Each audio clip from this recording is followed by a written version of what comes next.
Welcome, everyone. Welcome to Center for Conscious Kids, our Conscious Living podcast series. Today, I have a very special guest, Annie Peterson Kolatkar, all the way from Los Angeles, California. Welcome, Annie. Hi, Ashley. Hello, everyone. It's so great to be here. We are creating this podcast through our website called accessinfinite.knowledge.com. And we today are talking about conscious relating begins with energetic integrity. Now, what does that really mean? Well, some may describe it as when we relate consciously, we are aware of the energy exchanges. That means, how we give and take back and forth while relating to ourselves and others. Today, we are going to spotlight on bad thinking. What is bad thinking, Annie? Ashley, when you first coined those two words together the other day when we discussed what we are going to talk, I was like, whoa, that just sounded so flat. Like I never hear those two words together. And I think the reason is people have gotten so used to saying, oh, that's just negative thinking. Right.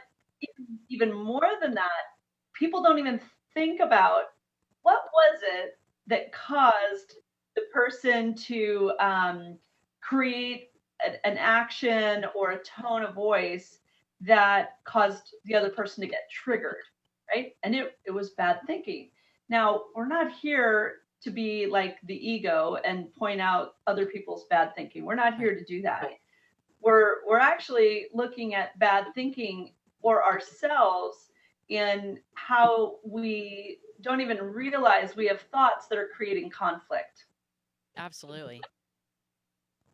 And a lot of times too, we create what we would consider bad thoughts through creating judgments.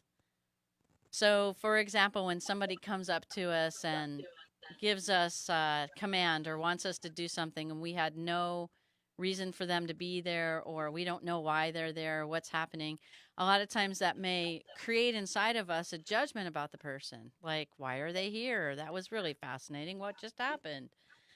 Those kinds of things. When we create those negative judgments or those judgments towards another person, a lot of times that can start to, uh, you know, create more entanglements, create more conflicts inside the way of relating with other people.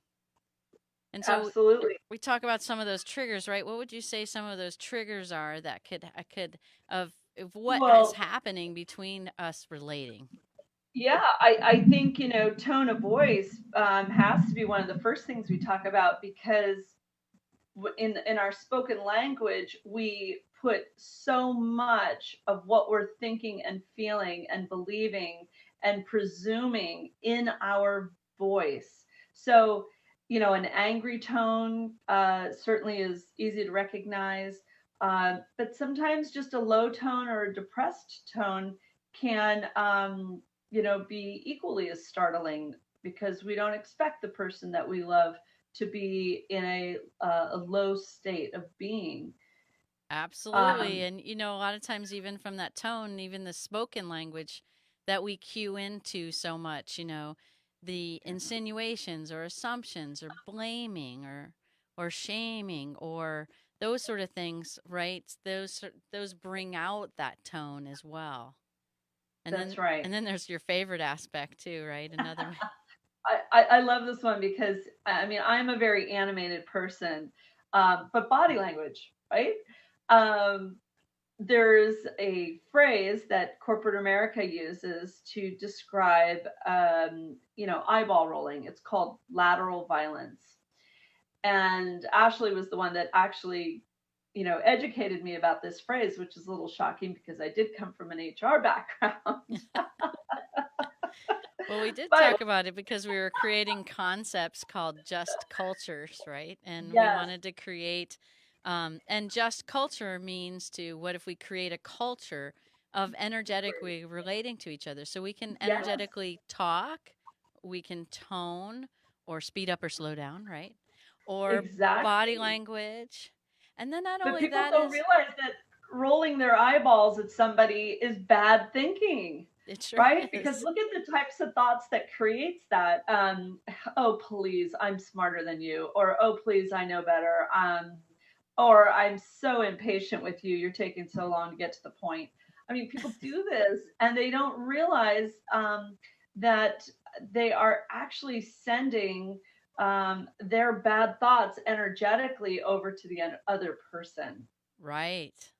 And that's where we get even a little bit deeper into that energetic integrity or energetic bad thinking is when we feel or have feelings or emotions about the situation too, and we're trying to hide it or we don't want to experience it, but they still get emitted or transmitted to the other person, and the other person can pick up on that and of their more authentic feelings, and those authentic feelings might not be so great.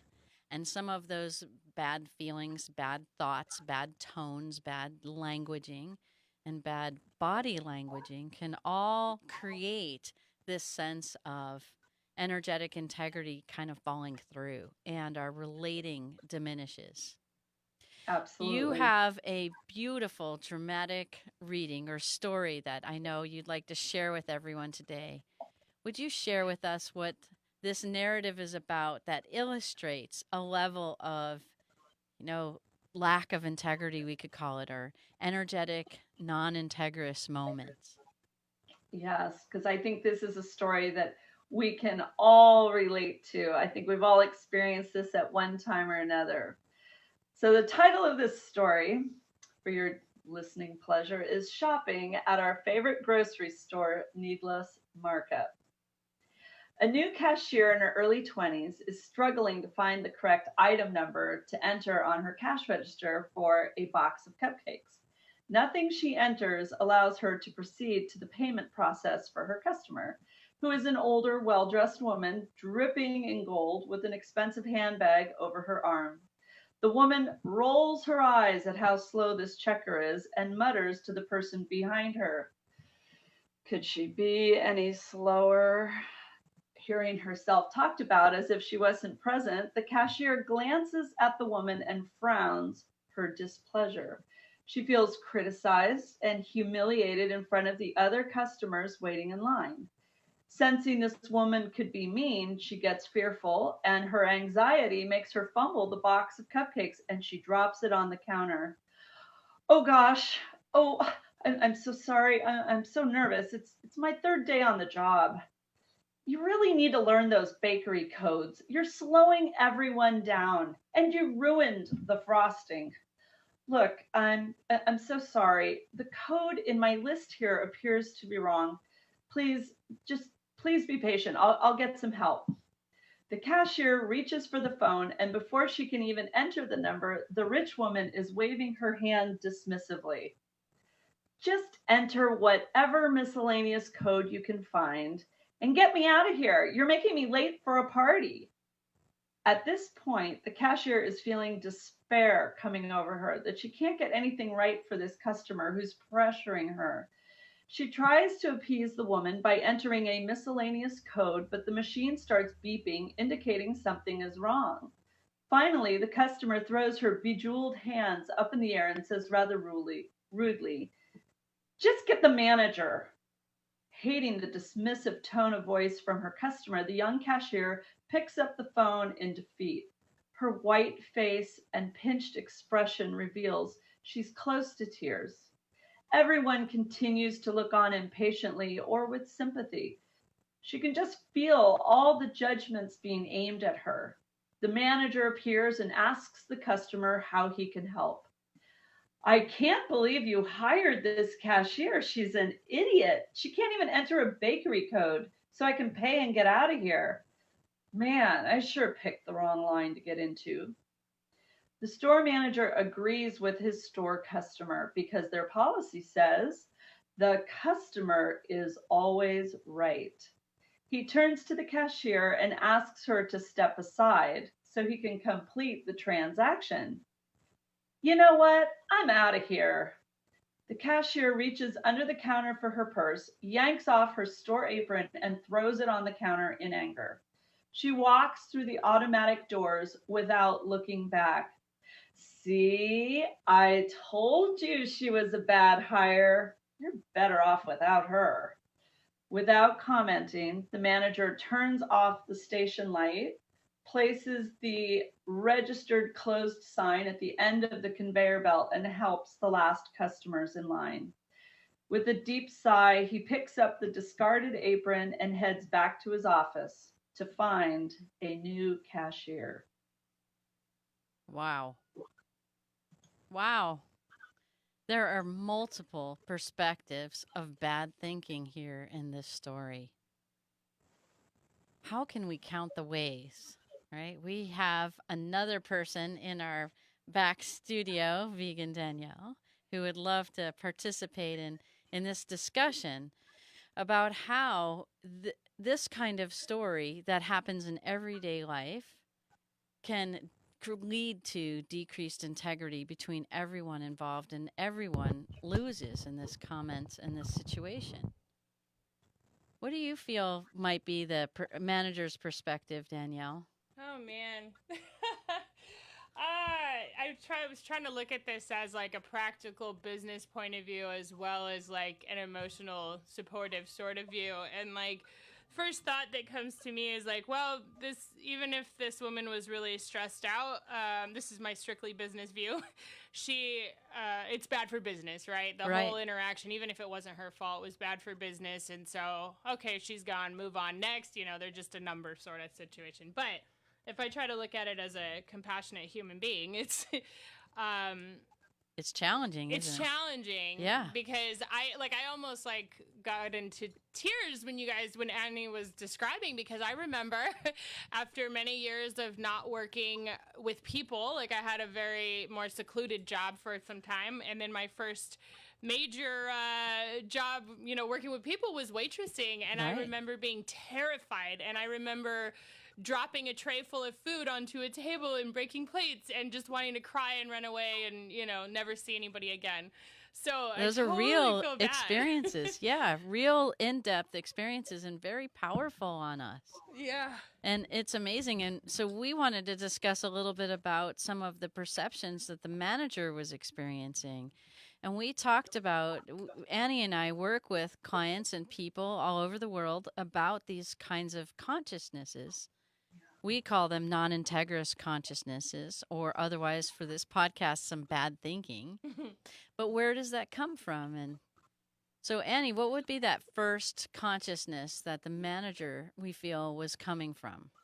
Yeah, thank you. I call it powerless consciousness. He's in a situation where he says, I don't have control over all of this, Right. right? Yeah. And I think we've all been there, right? Other people are not for us to control. So that Exactly. that is the first one. And then he's also, the the store, the motto of the store is customer's always right. So he doesn't have control over that either because he doesn't own the store. So there's a lot going on that he doesn't have his finger on the, to control it. I also picked up that he's got righteous anger consciousness, which is him saying essentially, you, Miss Cashier, are doing it wrong, and I need to fix you. I Yeah. need you to leave your cash register so I can go in and fix this problem. Yeah, and what even further fuels that righteous anger was that policy, right? That the customer's Oh, always right, no matter yeah, what the situation is. So we went in rules and regulations, and that really denigrated the opportunity or dismissed the opportunity to really bring in, like Danielle talked about, is that human factor, right? And being cordial and supportive to all of us involved. right. I agree And with that. then there's one other one that's there because we're talking about a business situation, right? He's the manager, she's the cashier, and there's a hierarchy here, right? So I call this ladder climbing consciousness, which says, in my career path, I'm more important than you, and therefore I have more power over you. And Exactly. this is a fairly common workplace consciousness that whether we want that to be in place or not, it kind of happens because the collective in the business shares a common belief there. Right. I mean, even the customer is aware that the manager has more power, right? Yeah, So exactly. yeah. But Ashley, what I would love your take on the impatient customer, the older woman. Yeah, you know that impatient customer, and really, let's give a shout out to Danielle here. What does she feel Yes. that the impatient customer's perception was? What happened in your mind in that interaction? You know, I the first thing that comes to mind is like people naturally gravitate or tend to naturally gravitate towards a gang mentality, you know? Yeah, So it's like but they also want to be the popular gang, you know. So it's like I feel you see this on the schoolyard, you know. You yeah, see kids picking on a kid, and then they'll just jump in because those are the cool kids, right? Not right, because they don't like the kid. absolutely, And obviously then there's the other scenarios where the kid will jump on the other side and stick up for the kid. But you know, I feel like if I'm that person behind, that's probably the first thought I would have is like, come on, we're all late. I'm impatient. Let's go. But then it's like, if I try to like take a step back and realize, hey, that would be me in that situation too. Like, I feel like hopefully right, I would be the opposite and I would be like, hey, you know, like, let's give her a chance. She's not doing it on purpose and try to stick up for the girl, the right, cashier. right. But I don't know. I like you bringing that in, right? Because that's what it is we all come together to support one another, even when we're having an unhealthy or unhappy situation or way of relating. And so we were talking about this and what are this impatience customer's perceptions from her perceptual viewpoint. And we talk about this. We have another consciousness. It's pretty funny. It's called the easy button consciousness or Yeah. shortcut. And what does that mean? That means like for her, it was like, I hate waiting in line and the process of checking out. I need a shortcut. I'm the customer. So why can't I have it easy? For I example. think that's why they created those 9 items or less line. Exactly. Exactly. And so let's talk about another perception that she may have too is there's some what's driving her impatience, right? Is codependence or what we call people pleasing consciousness. And that comes from in her perspective comes from she wants to people please to deliver the cupcakes on time to the party, to the event. And that's somewhat driving her impatience. And we a lot of times don't recognize what's driving our bad thinking, right? And then this third consciousness that we talk about, this one's an interesting one too. It's actually a little bit different from disassociation consciousness, but we call it runaway consciousness. And it's fascinating because we all kind of have it, right? It's fight or flight. And if I can't do anything right, screw you, I'm screwed, screw it, I leave, right? And that's her demanding energy that escalated or triggered the cashier into some of her perceptions, right? So if Yeah. share with us just a little bit, Danielle, about the cashier's perspective. What would you say hers was? Well, dang. I want to really say thank you for bringing that point up about like we're not considering why this woman is frustrated with the cashier, that she may have someone setting an expectation on her, and so she's all of a sudden in all this fear. So thank you, because that's a really good way to look at it. Absolutely, you're welcome. I mean, yeah, she had a tough time. Yeah. So okay, the cashier's perspective. Yeah. Oh man, I mean, I go straight back to my own perspective. When I was a waitress and Right. dropping stuff all over the place, is like for me, I get really bad anxiety, and it's like, oh my god, I have to perform right. This is my job; it's my source of income. There's a lot of fear that comes into this, and I want to look good. I want to look like I don't want to look stupid. I don't want to look like I don't know how to push buttons on a cash register. Absolutely. So I think there's a lot of fear and anxiety going on with the cashier, and then embarrassment. Yeah. She walked out. So Absolutely. Thank you so much for your perspective on that. Annie, what would you say that the cashier was perceiving? She definitely had the disassociation consciousness going, which says, I can't deal with this conflict, right? She Right. doesn't want to connect with it and acknowledge its present and find a way to stand in her power and do something different. And then she's got this false identity consciousness going as well. That's basically when a person says, I don't believe I can make it in life, and I've got this job called being a cashier to pay my bills, and therefore I will pretend to be a cashier in order to get by in life. And I think that this is a consciousness that really penalizes people. It doesn't create good feelings. It really doesn't. That's true. Um, and then this is like where we hear people marginalize themselves and says, "Well, I'm just a cashier," right? And it is a false identity thing, and she doesn't even like it, right? Because Right. she ends up leaving. There is something here that is kind of special going on here. We have an older woman and a young woman, and so there's matriarchal consciousness that's triggering her as well. And her internal experience is my mother kept reinforcing that I am useless and not capable. So when this older woman says I'm not capable, I go weak, Yeah. right? Our brains are wired to listen to our belief and then say, "Oh, let me make that true," right? And so it's a 1-to-1 ratio. If mom says I'm weak and useless, and I go into agreement, then my brain has to produce evidence that that is true. So here we have that older woman, and I think she fell into that habitual cycle. Okay, and then blaming consciousness, Yeah. right?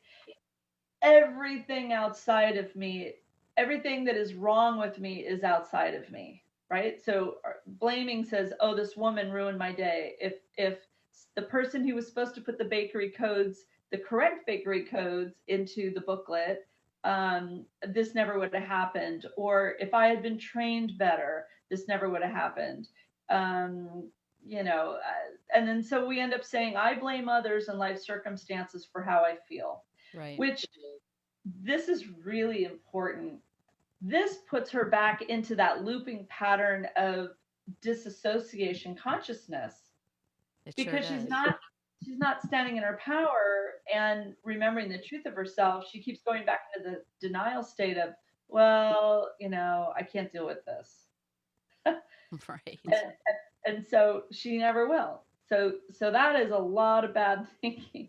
It sure is. um, And when we have this consciousness problems like these that are caused because of non loving and fear inspired thoughts, we have these all the time and many interactions throughout our whole entire day. And really, from the after effects of this, really everyone loses. And what we want to do and support everyone and really and understanding and experiencing throughout their day is, am I having bad thoughts? Am I having a relating with this other person in a way that's not so positive that I could actually turn around, understanding what my consciousnesses are, what their perceptions are, so that we can come to the table and interact together more in a loving way that we intended to be. yeah, love supports everyone. It sure does. Yeah, It's so, yeah. so how might we approach the resolution of bad thinking? Great question. Um, well, I think when we go into bad thinking, we misplace our integrity. Okay, that throws us out of the center of what I would call healthy relating. Absolutely. And we want healthy relating for many, many reasons, right? And there's happiness for me, there's happiness for you, and then the win-win situation, which is there's happiness for us. And that only Yay! happens when we're standing in the truth of who we are, which is love, right? Then we're standing in the middle of that integrity circle, and we're not pushing that off to the side. Um, so yeah, that places us firmly in the middle of integrity, and then everyone feels supported around us and in every interaction, right? Absolutely. Because if that woman had heard at the very beginning of the story, "I'm so sorry, this is like my third day," she could have made a choice right there in that moment to go, "Oh, we've all had our first day on the job, or our first day at school, or our first date, or whatever it is, our first day driving." And remember, what goes with that experience or lack of experience. And then she could have come from love, which would have been, in this dualistic world, good thinking. Correct. And then the whole entire area that she had a sphere of influence on, the people behind her in line, the cashier. Yeah. So love really creates beautiful awareness within ourselves. So, Sure does. yeah. Well, if you enjoyed what you heard here today, folks, please like us on Facebook. And if you're seeing this video on YouTube, please subscribe. That's the red button. And when you subscribe, you'll see a little golden bell, and ring that bell so you can get notified when we post our next video. Thanks for listening. Have a great day. Thank you so much, everyone. Have a wonderful day consciously relating.